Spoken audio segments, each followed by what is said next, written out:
सब थामे हाथ, गांव शहर के करेंगे बात, खेतों और खलियानों से जुड़कर करेंगे जनगण मन की बात।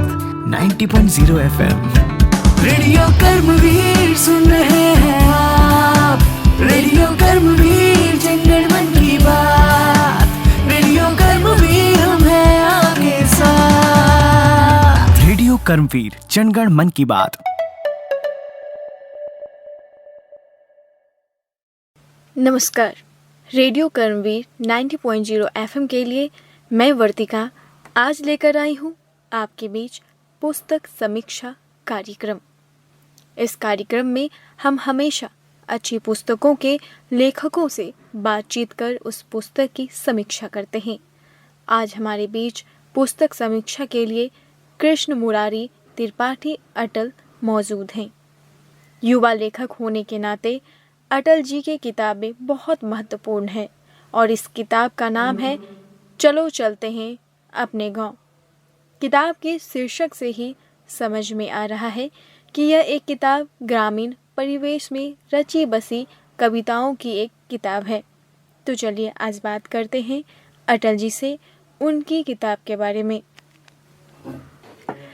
अटल जी, आपका रेडियो कर्मवीर में बहुत बहुत स्वागत है। धन्यवाद वर्तिका जी, और इसके साथ ही धन्यवाद और कृतज्ञता ज्ञापित करता हूँ मैं अपने विश्वविद्यालय के मुखिया, एक श्रेष्ठ नेतृत्वकर्ता माननीय कुलगुरु professor doctor KG. Suresh ji के प्रति।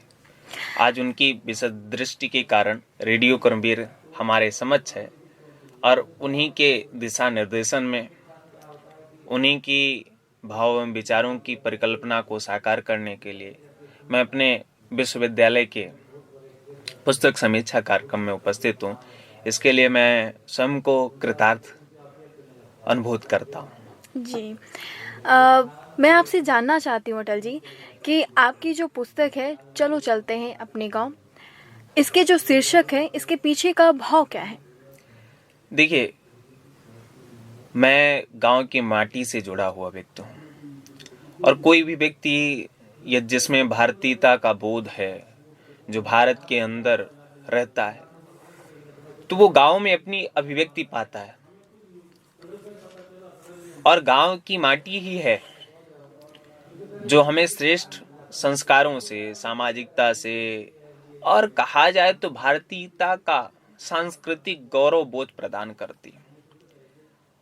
और वर्तमान के परिदृश्य में जब हम जीवन के क्रम में बढ़ते जाते हैं तो कहीं ना कहीं हमसे हमारा गांव छूटता चला जाता है जी। लेकिन हमें यह ध्यान रखना पड़ेगा कि गांव ही हमारा मूल है और उस गांव के प्रति हमारे जो कर्तव्य हैं, हमारी चेतना है, हमारी जो आत्मीयता है, उस बोध को हमें जगाए रखना पड़ेगा। तो मेरा आह्वान इसलिए है क्योंकि जब पलायन का दौर चालू है, उस समय हमें एक समाज के रूप में, एक व्यक्ति के रूप में अपने कर्तव्यों का निर्वहन करना पड़ेगा और अपने गांव की ओर लौटना पड़ेगा और अपने गांव के विकास के साथ अपनी अंतरात्मा की अभिव्यक्ति को आवाज देना पड़ेगा। बस इसी उद्देश्य और ध्येय के साथ इस पुस्तक का शीर्षक चलो चलते हैं अपने गांव रखा गया। जी, आप बता रहे थे कि आप गांव से काफ़ी जुड़े हुए इंसान हैं, तो ऐसी कोई गांव की कोई कविता है जो आप सुनाना चाहें? देखिए, गांव की तो बहुत सारी कविताएं हैं। जी। गांव अपने आप में एक महाकाव्य है, महागाथा है, लेकिन एक रचनाकार होने के नाते जिस प्रकार से सभी लोग रचते हैं गांव के बारे में अपनी अनुभूतियों को, जी। गांव से संबंध मैंने भी कई सारी रचनाएं की। इस पुस्तक से ही मैं आपको सुनाना चाहूंगा। कोई लौटा दो मेरा वही पुराना गांव शीर्षक से रचना। कोई लौटा दो मेरा वही पुराना गांव, जहां मिली है हरदम अपनेपन की छांव। कच्ची मिट्टी की पगडंडी वाला, कच्ची मिट्टी की पगडंडी वाला, छानी छप्पर खपरेलों वाला। गैया बछड़ा सुंदर सुंदर बैलों वाला, गैया बछड़ा सुंदर सुंदर बैलों वाला। खेतों और खलियानों वाला, कोई लौटा दो मेरा वही पुराना गांव, जहां मिली है हरदम अपनेपन की छांव, जहां मिली है हरदम अपनेपन की छांव। ताल तलैया नदिया वाला। और हमारा गांव कैसा होता है? ताल तलैया नदिया वाला, गैती खुरपी और हंसिया वाला, आमा जामुन की बगिया वाला, और लाड प्यार की दुनिया वाला। कोई लौटा दो मेरा वही पुराना गांव, जहां मिली है हरदम अपनेपन की छांव। और गांव से हम किस चीज को लौटाने का आह्वान करते हैं? गली मोहल्ले की खुशियां लौटा दो, गली मोहल्ले की खुशियां लौटा दो, लौटा दो मुस्काते घर अंगना, लौटा दो मुस्काते घर अंगना। चौपालों की पावन सामें लौटा दो, चौपालों की पावन सामें लौटा दो, और लौटा दो मेरा हर घर अपना, और लौटा दो मेरा हर घर अपना। कोई लौटा दो मेरा वही पुराना गांव, जहां मिली है हरदम अपनेपन की छांव। और आपने इसके अलावा आपने कभी अपने बचपन में कोई कविता लिखा है? क्योंकि अभी आपने जिस तरह से गांव के बारे में बताया वो काफ़ी शानदार लगा, बहुत खूबसूरत से आपने लिखा। और आपके बारे में पता चला है कि आप बहुत पहले से लिखते हैं, आपकी लेखन आपको बहुत पसंद है लिखना जी। तो आप जब बच्चे थे क्या तभी भी आपको लिखना पसंद था? देखिए, मैं अगर अपने लेखन के शुरुआती दौर के बारे में प्रारंभ करना चाहूँ तो मुझे जहाँ तक याद है अभी भी मेरे पास डायरी रखी हुई है जी। मैं शुरुआत से ही डायरी लिखने और डायरी बनाने का शौकीन था। अच्छा। मेरी जो डायरी है उसमें मैं बोधवाक्य और प्रेरक प्रसंग और मुझे कोई भी ऐसी चीज जो मुझे प्रभावित करने वाली लगती या मुझे ऐसी चीज कोई लगती कि हाँ ये प्रेरक है, उसे मैं लिखता था। जी। उसी दौरान तीसरी या चौथी की मुझे याद है, अभी वो डायरी में लिखी हुई एक कविता है। नन्हे तारे शीर्षक से सबसे पहले मैंने एक कविता लिखी थी। वो उस कविता के लिखने का भाव ये था, आंगन में लेटा हुआ था, ऊपर चांद और तारे थे और आसमान की ओर देख रहा। तो बाल्यकाल की जो अभिरुचि होती है तो 4 से 8 पंक्तियों की वो लिखे, तो उसे मैं याद करता हूँ। तो सबसे पहले अगर लेखन कहूँ तो वो आया। फिर उसके बाद से डायरी की ही अभी चर्चा कर रहा हूँ। उसमें मैं क्रमशः अपने विचारों को लिखने लग गया। कोई भी विषय जैसे समसामयिक विषय है उस पर मैं लिखने लग गया। तो इस प्रकार से मेरे लेखन की शुरुआत हुई। लेकिन प्रकाशन की दुनिया में और प्रसारण की दुनिया में मेरा प्रवेश 2016-17 के दौरान हुआ, जब मैं स्नातक में आया। 12वीं तक मेरी कविताएं या मेरे विचार केवल डायरियों में बंद थे। उसके बाद से मैं नियमित विभिन्न समाचार पत्र, पत्रिकाओं इत्यादि में लिखने लगा। साथ ही आकाशवाणी के रीवा केंद्र से कहानियों का प्रसारण भी होने लगा। तो ये मेरे लेखन की प्रकाशन या प्रसारण की दुनिया की शुरुआत थी। साथ ही साहित्यिक गतिविधियों में सक्रियता निभाता चला गया। बचपन से ही सामाजिक परिवेश में सांस्कृतिक कार्यक्रमों, राजनीतिक कार्यक्रमों, इन सब पर मैंने बढ़ चढ़ के भूमिका निभाई है। भाषण देना और अपनी बातें अपने ढंग से कहने की मेरी प्रवृत्ति रही है और कहीं ना कहीं मेरे लेखन के विकास में इसी की भूमिका रही।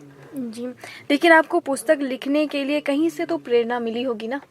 देखिए, मैं इस चीज़ को स्पष्ट अभी भी कर देता हूँ। हमेशा ये चीज़ कहता हूँ कि जब मैंने लिखना शुरू किया जी। तब कभी भी ये नहीं था कि मुझे पुस्तक लिखनी है, या जहाँ तक मैं मानता हूँ तो कोई भी रचना धर्मी है तो वो यह नहीं सोचता है कि मैं पुस्तक लिखूंगा। लेखन के बीज जब अंकुरित होने लगते हैं जी। तो हम उस धारा में आ जाते हैं। जी। धीरे धीरे मैं लिखता चला गया। कविताएं लिखी, कहानियां लिखी, व्यंग्य लिखा, लघु कथाएं लिखा और आलेखों का नियमित लिखना बना रहा। उसके साथ इन सब का प्रकाशन भी बना रहा। उसी दौरान साहित्य अकादमी मध्य प्रदेश की ओर से पांडुलिपि का आमंत्रण आया। जी। वो संपूर्ण मध्य प्रदेश के रचना कर्मियों को आता है। जी। उसके लिए मैंने अपनी सारी कविताएं संकलित की और 100 पृष्ठों की पांडुलिपि साहित्य अकादमी के पते पर भेजी। उसके बाद वहाँ चयन समिति बैठी और बाद में चयन समिति में मेरा नाम आया। तो इस प्रकार से इस पुस्तक की रूपरेखा ऐसे बनी और ये पुस्तक इस रूप में ऐसे सामने आई। लेकिन इस पुस्तक का जो शीर्षक है चलो चलते हैं अपने गांव, आपने क्या सोच कर रखा था?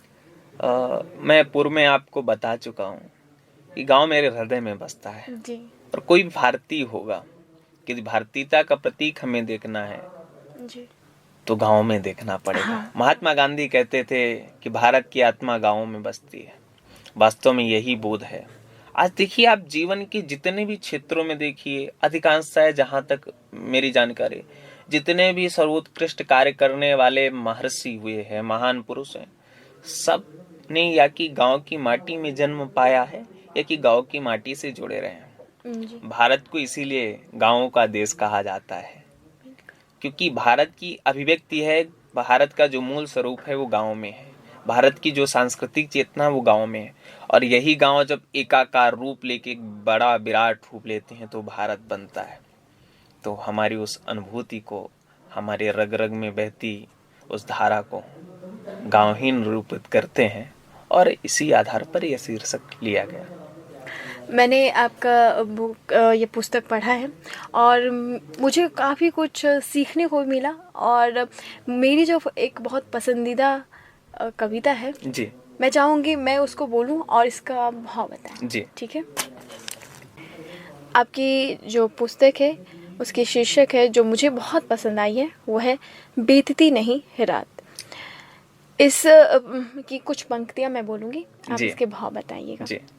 सिसकते हुए सपनों के बीतती नहीं रात, दिल की जो टीस रही निकसती नहीं बात। देखिए, इस कविता के पीछे की संकल्पना अगर मैं ये कहूँ, जब कोई भी रचना धर्मी लिखता है, रचता बसता, उसकी तो अनुभूतियाँ सम्मिलित ही होती हैं, लेकिन जब वह रचना के संसार में प्रवेश करता है तो संपूर्ण समाज को व्यक्त करता है। और कहीं ना कहीं जब समाज के साथ उसकी भावनाएं एकाकार होती हैं तो कविताओं के रूप में अभिव्यक्त पाती हैं और समाज उसमें अपना प्रतिबिंब देखता है। उसे लगता है कहीं ये मेरी बात ही तो नहीं है। शायद ऐसा ही आपने अनुभूत किया होगा। तो ये शीर्षक से जो रचना है, बीतती नहीं रात, सिसकते हुए सपनों की बीतती नहीं रात, दिल की जो टीस रही निकसती नहीं बात, मन को समझाएं कि रुको अभी छोड़ो ना साथ, जिंदगी के पल अभी बाकी हैं आस। जब हम अपने जीवन क्रम में चलते हैं तो कई बार हमारे जीवन में कुछ पड़ाव आते जाते हैं, कुछ उतार चढ़ाव आते हैं। कई बार हम सफल होते हैं, असफल होते हैं, और सफल असफल के बीच का जो क्रम होता है वो बड़ा मार्मिक होता है। हमारा हृदय उस समय कुछ भी सुनने की स्थिति में नहीं रहता है। बस उस समय कोई भी व्यक्ति होता है या कि आंसू बहाता है या कि उसे पन्नों पे दर्ज कर देता है। तो ठीक ये मेरे जीवन का भी प्रसंग हो सकता है और ये समाज की अनुभूति हो सकती है कि जब हमारे जीवन का कोई लक्ष्य हमारे एकदम करीब आकर के चला जाता है तब ऐसे भाव आते हैं और फिर वो कविताओं के रूप में अभिव्यक्ति पाता है। लेकिन विडंबना यह भी होती है कि कई बार हम अपनी बातें समाज के समझ नहीं कह सकते, किसी से नहीं कह सकते। तो इन्हीं भावों को निरूपित करते हुए, सिसकते हुए सपनों की बीतती नहीं रात, दिल की जो टीस रही निकसती नहीं बात। यानी सपने सिसक रहे हैं, रो रहे हैं, सपने पूरे नहीं हुए और उस चिंतन में हम खोए हुए हैं और हमारी रात व्यतीत नहीं हो पा रही है। और फिर दिल में जो टीस समाई हुई है, क्यों ऐसा क्यों हुआ हमारे साथ? क्या हम इस योग्य थे? क्या हमारे जीवन में यही लिखा हुआ था? तो ये चीज हम किसी और से नहीं कहते हैं, फिर अपने अंतर मन में ही हम प्रश्न पूछते हैं और फिर अपने को स्वयं समझाते हैं। तो फिर अगली पंक्तियों में है, मन को समझाएं कि रुको अभी छोड़ो ना साथ, जिंदगी के पल अभी बाकी है आस। तो हम मन को समझाते हैं, देखो भाई अभी आपको हताश और निराश नहीं होना है, अभी ये जिंदगी के पल और जीवन की सारी आशाएं बनी हुई है, जीवन के सम्रांगण में आपको आगे बढ़ना है। लेकिन फिर कभी मन क्या कहता, अनगिनत मुश्किलें अचानक हमें तोड़ देंगी, कुल्हाड़ी के घाव से पेड़ की टहनियां कट जाएंगी।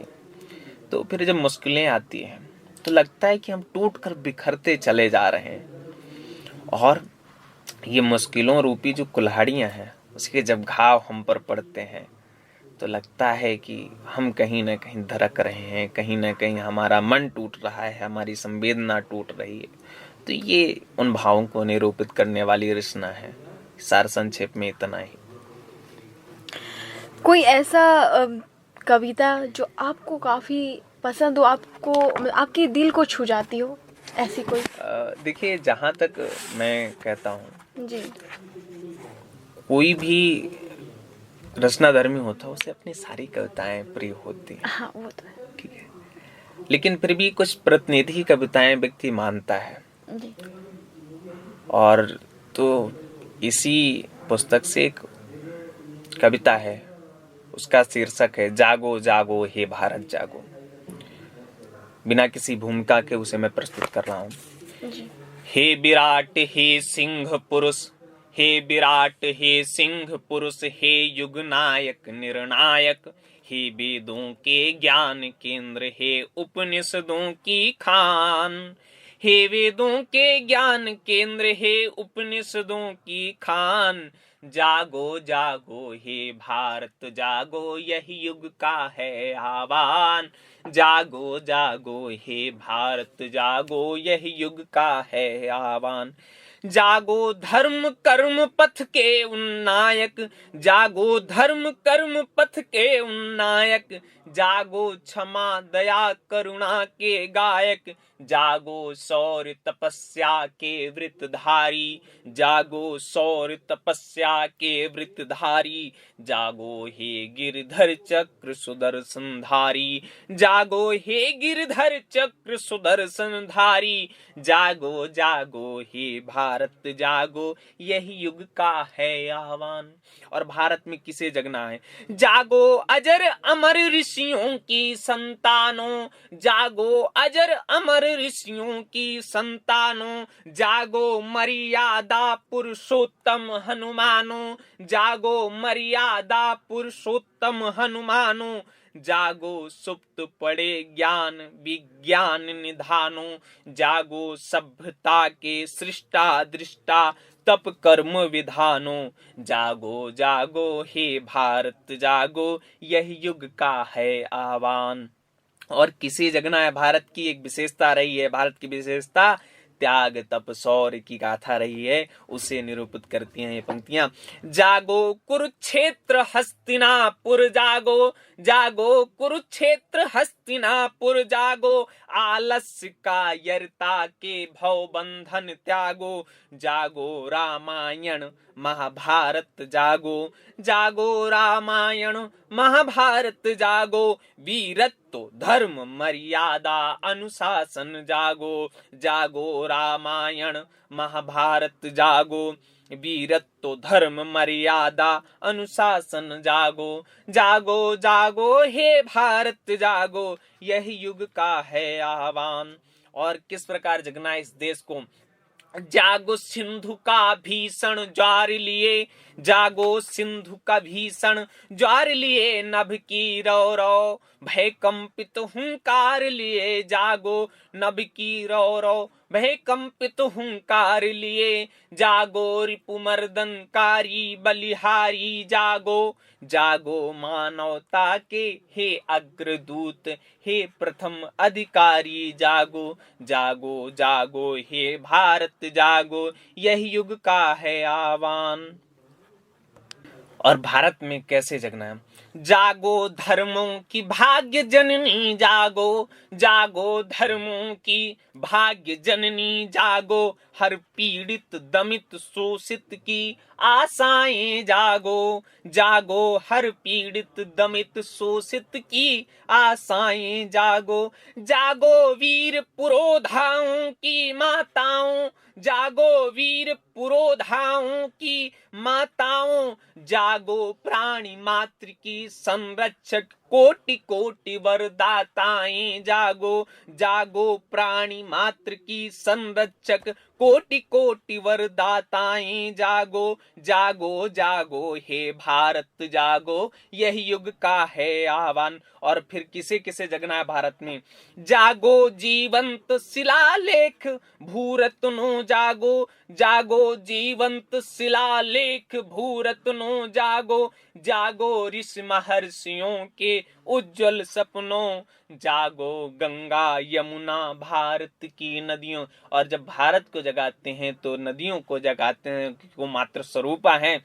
जागो गंगा यमुना भारत की नदियों, जागो कण कण में बिखरी श्रेष्ठ सदियों, जागो जागो जागो हे भारत जागो, यही युग का है आह्वान। और फिर भारत में किसे जगना है? जागो सत्य सनातन जागो, जागो सत्य सनातन जागो, जागो सृष्टि नियामक ब्रह्म ज्ञान, जागो सृष्टि नियामक ब्रह्म ज्ञान, जागो सुप्त वात्सल्य चेतना जागो, जागो सुप्त वात्सल्य चेतना जागो, जिसके केंद्र में है मानव कल्याण, जिसके केंद्र में है मानव कल्याण, जागो जागो हे भारत जागो, यही युग का है आह्वान।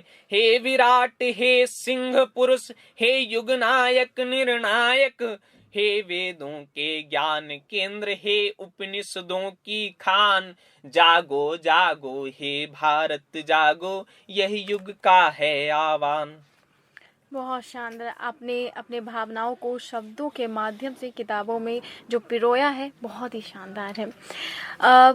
मेरा आपसे एक प्रश्न है जी, साहित्य में युवाओं की भूमिका कैसी होनी चाहिए?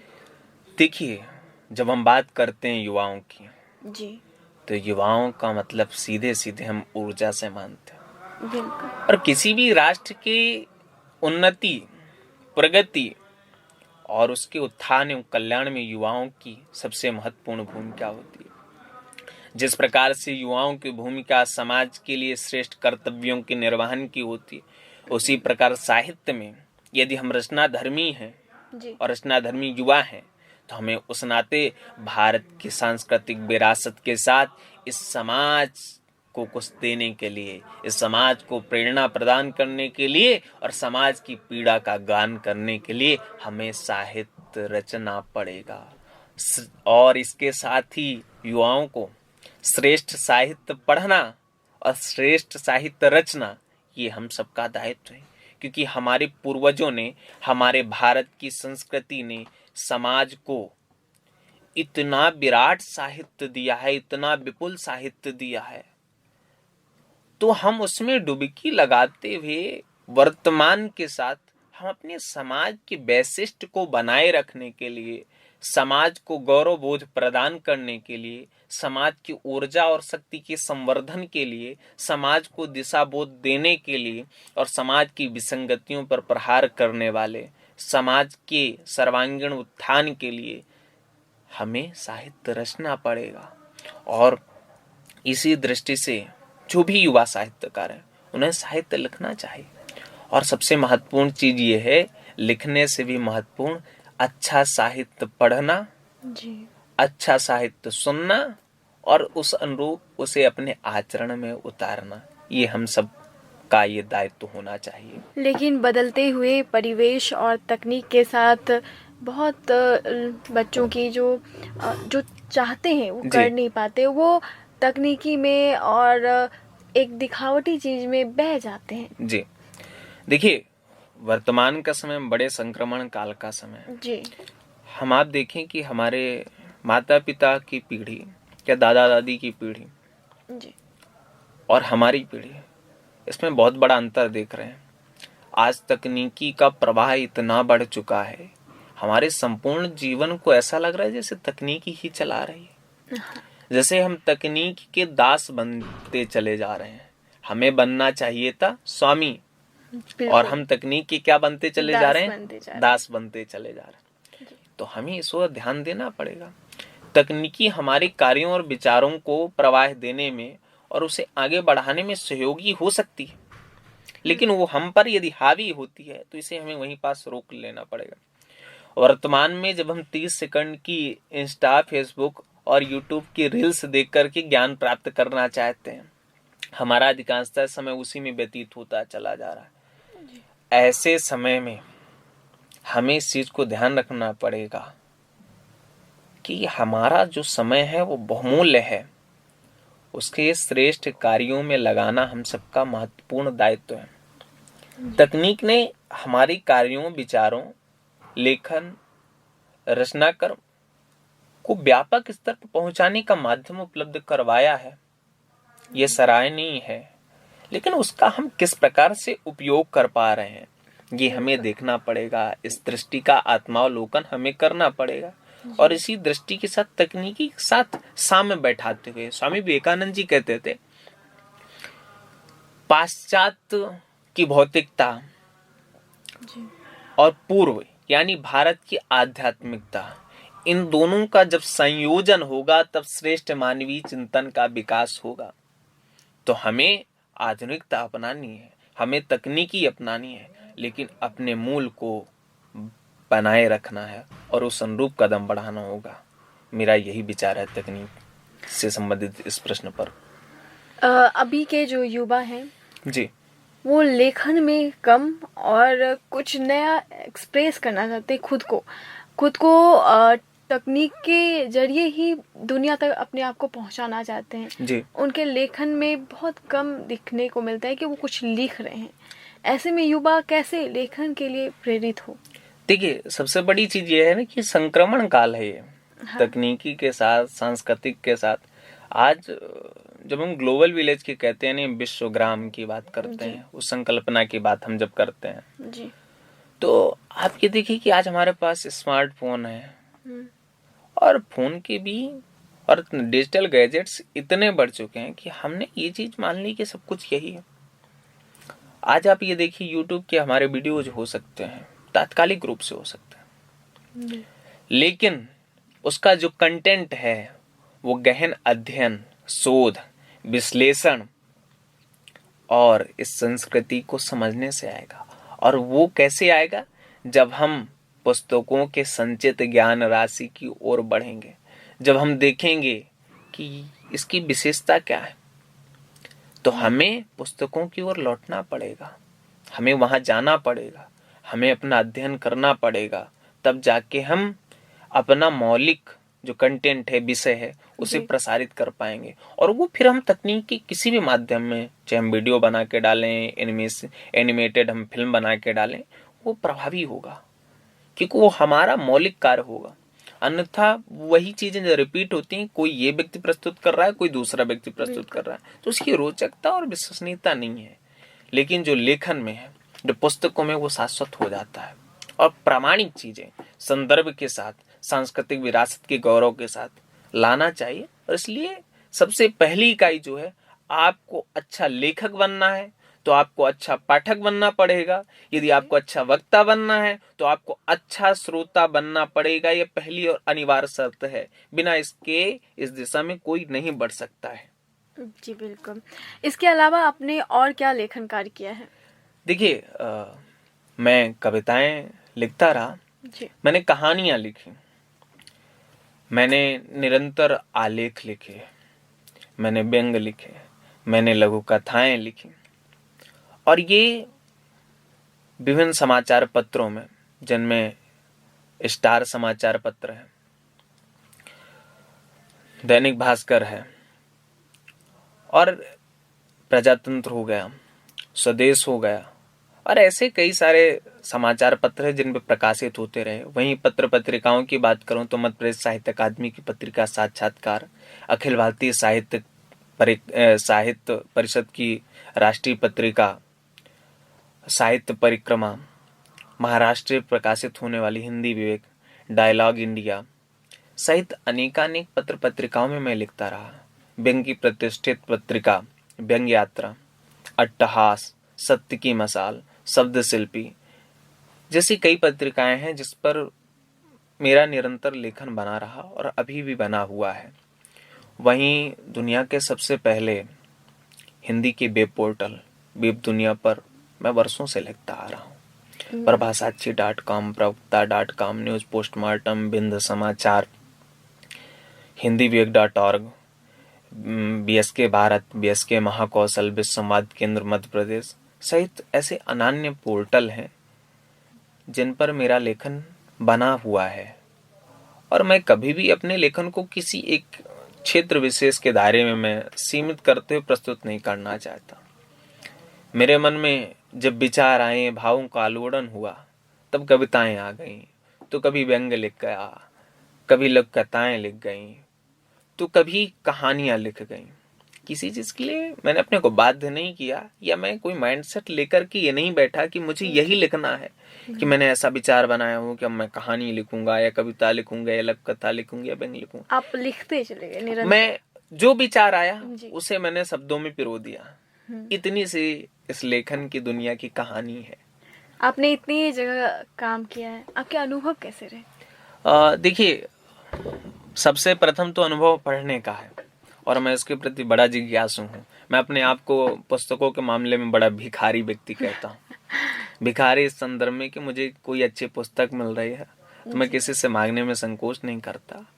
और नियमित रूप से तकनीकी ने एक अच्छा द्वार खोला है कि अब हम ऑनलाइन तरीके से पुस्तकें मंगा के पढ़ सकते हैं।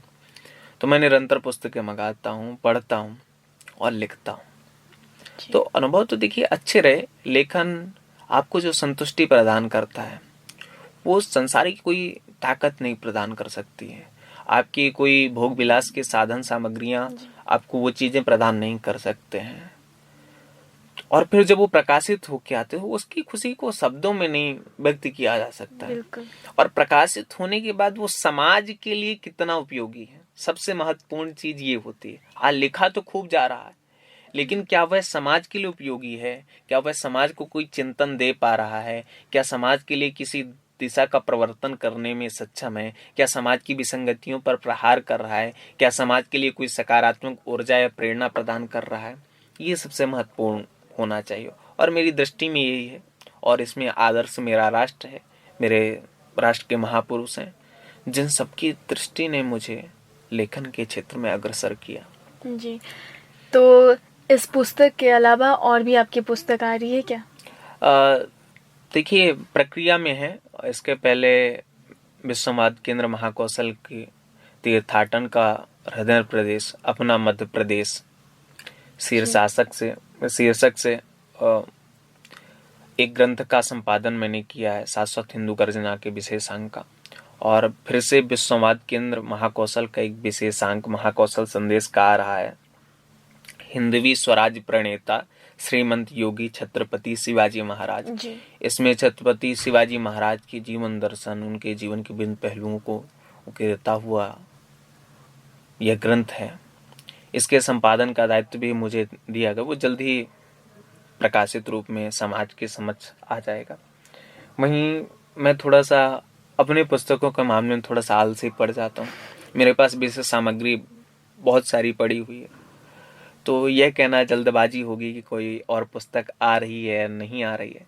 जब जिस पुस्तक का प्रारूप बन पड़ेगा तब आ जाएगी। लेकिन मेरे विचार में ऐसा है कि या कि वैचारिक लेखों की एक पुस्तक आ जाए या कहानी संग्रह आ जाए, यही भी मस्तिष्क में है। वो कार्य किस रूप में रूपांतरित हो पाता है, साकार हो पाता है, ये समय बताएगा। जी, जितने भी हमारे श्रोता सुन रहे हैं, आप उनके लिए क्या संदेश देना चाहेंगे? मैं यही संदेश देना चाहूँगा कि आप सभी खूब पढ़िए, खूब लिखिए, अपने विचारों को अभिव्यक्त कीजिए ही कीजिए। कई बार ऐसा होता है कि आप हताश हो जाते हैं, निराश हो जाते हैं, उन क्षणों को भी लिखिए। हमारी भावनाओं की अभिव्यक्ति के लिए तो ये माध्यम है ही लेखन, लेकिन इसके साथ ही यदि हमारे अंदर लेखन के गुण छुपे हुए हैं तो इसका प्रारंभ हमारी डायरी से हो सकता है। इसका साक्षात उदाहरण मैं अपने जीवन से दे रहा हूँ। मैं बचपन से मैं नहीं जानता था कि इस रूप में कभी रूपांतरित हो पाएगा मेरा रचनाकर्म, लेकिन वो डायरी लिखने की प्रवृत्ति जो रही और कविता लिखने का विचार रहा, अपने भावों को अभिव्यक्त करने का, वो आज इस रूप में सामने है। और सबसे बड़ी चीज ये है कि हम कोई भी कार्य करें जी, उसे संपूर्ण निष्ठा के साथ करें। और इसके साथ ही आवश्यक यह है कि हमारे कार्य हमारी पहचान बने, और उन कार्यों की पहचान बनने से भी महत्वपूर्ण चीज है ये है कि हमारे अंदर अहंकार का लेस मात्र भी न होने पाए, कि मेरे मन में कभी ये ना आए कि अरे ये तो मैंने पुस्तक लिख दी, या मैं लेखन में इस क्षेत्र में इतना सक्रिय हूँ, या ऐसा लिख रहा हूँ वैसा लिख रहा हूँ। नहीं, ये कदापि नहीं आना चाहिए, क्योंकि किसी भी रचना धर्मी की सबसे महत्वपूर्ण अनिवार्य शर्त मैं यह भी मानता हूँ कि आप जो कार्य कर रहे हैं उसके उत्तरदायित्व को समझें। वो आपकी प्रतिष्ठा का विषय समाज निर्धारित कर देगा, लेकिन उसकी आत्म प्रवंचना नहीं होनी चाहिए कि हम ये मान के चलें कि हमने ये महान कार्य कर दिया, हम आत्ममुग्धता से ग्रस्त कभी ना हो, ऐसा विचार होना चाहिए। सभी दर्शकों को मेरी ओर से, रेडियो कर्मवीर के सभी श्रोताओं को मैं धन्यवाद ज्ञापित करता हूँ। धन्यवाद ज्ञापित करता हूँ वर्तिका जी, आपने इतनी अच्छी परिचर्चा आयोजित की। धन्यवाद ज्ञापित करता हूँ मैं आदरणीय परेश उपाध्याय सर को। और शुरू से लेकर के अंत तक और जीवन के अपने क्रम में यदि मैं किसी व्यक्तित्व विशेष के प्रति विनम्रता पूर्वक, आदर पूर्वक, श्रद्धा पूर्वक यदि आभारी हूँ, कृतज्ञ हूँ, तो अपने विश्वविद्यालय के मुखिया माननीय कुलगुरु professor doctor KG. Suresh ji के प्रति। उनके विचार के कारण ही ये दादा माखनलाल की बगिया आज अपने इस विराट स्वरूप में है। रेडियो कर्मवीर जैसा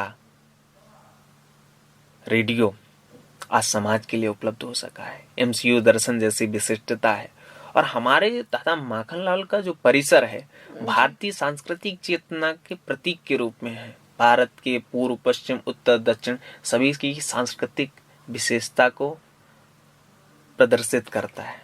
तो उनको आदर सहित प्रणाम करता हूँ और सबको राम राम, नमस्कार। फिर मिलते हैं और अपने विश्वविद्यालय के साथ समाज और राष्ट्र के लिए हम सब कुछ बेहतर करें, यही मेरी आशा और अपेक्षा है। बहुत बहुत धन्यवाद आपका।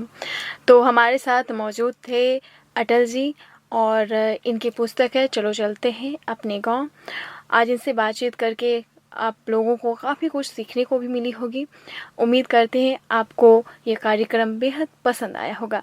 ऐसे ही आप सुनते रहिए जनगण मन की बात 90.0 कर्म। आओ हम सब थामे हाथ, गाँव शहर के करेंगे बात, खेतों और खलियानों से जुड़कर करेंगे जनगण मन की बात।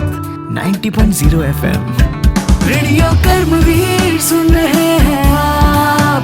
रेडियो कर्मवीर जनगण मन की बात। रेडियो कर्मवीर हम हैं आपके साथ। रेडियो कर्मवीर जनगण मन की बात।